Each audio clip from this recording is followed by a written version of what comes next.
In this video, I'm bringing you guys something that a couple of viewers had commented asking for, and this is going to be a pond update video. I'm going to give you guys an update on what the current status of all of the ponds on my property is. I'm going to show you some ponds that I haven't showed you guys before.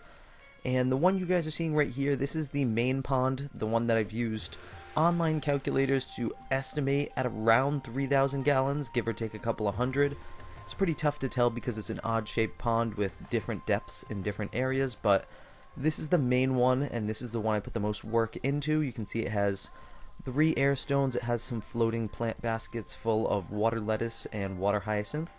I also have 3 potted lily pads in here, and the pond has koi of very different sizes, some butterfly, some standard fin, and a bunch of goldfish as well. And some of the things I like about this pond, there's really nice moss growing around the waterfall that's developed because of the moisture on the rocks. And there's also very nice ivy that cascades into the edge of the pond.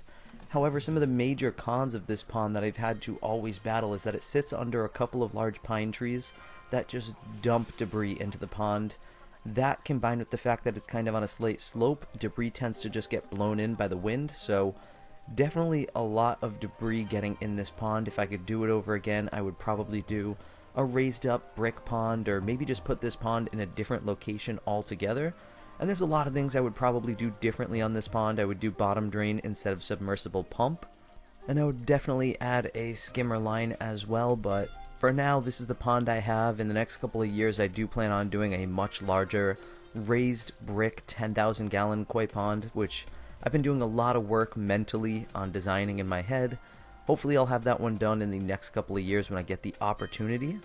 That submersible pump is about 2,000 gallons per hour, although it does look a bit diminished right now because there is some debris on it that I need to clean off. That feeds to the filtration system in the back, which I'm just going to give you a brief look at in one moment. But then it goes to that little preform waterfall with 2 little water irises in there. And I'm not really going to go too in-depth on the filtration just because there's a lot of things that I really wish I would have done differently with this, from the sand and gravel filter, which is the first tank that ended up being botched because it was just clogging too much. I had some real issues with that, so that one is more of a settling tank right now. There's just a lot of stuff I got to do differently with the filtration.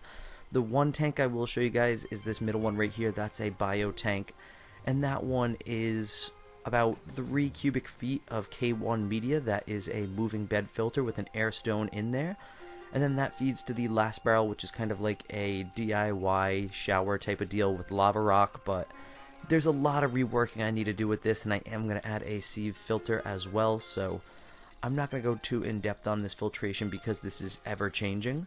And I wanted to show you guys some of the other ponds I have on my property as well. This one right here is a very nice plant pond which just has 3 medium-sized goldfish in it and a small submersible pump that powers that fountain.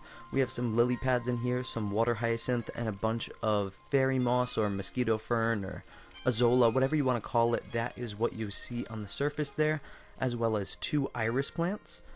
This pond right here has no pump. This is just a standing water pond with a bunch of the same plants and about 3 or 4 more goldfish of around the same size.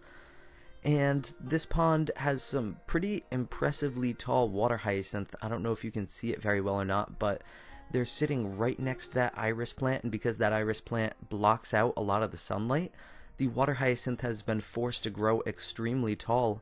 And it's a pretty cool specimen because most of them do not grow that tall and skinny. And this pond also has some frog bit floating in it. This next one is actually a 100-gallon tank that I set up outdoors. I got it for free from somebody on Craigslist, and I just threw a bunch of water plants inside of there. It's a whole mess of plants with just a few tiny little goldfish inside too to manage the mosquito larvae or any other bugs that would go in there. And then this last one right here, this is a project that we actually took on. It was a pond that was one of those pre-formed plastic ponds. It sprung a leak. We threw down a tarp and we actually made it into a lotus pond. And for those of you who are unfamiliar with the lotus plant, it typically will grow in the southern climates of the United States. Not very easy to grow up here in New England. It's pretty tough. You have to create just the right of watery, muddy condition where it is under enough mud to survive the winter. So it's taking off this summer. It's going to be the real challenge to see if it survives the winter, but it's looking really good so far.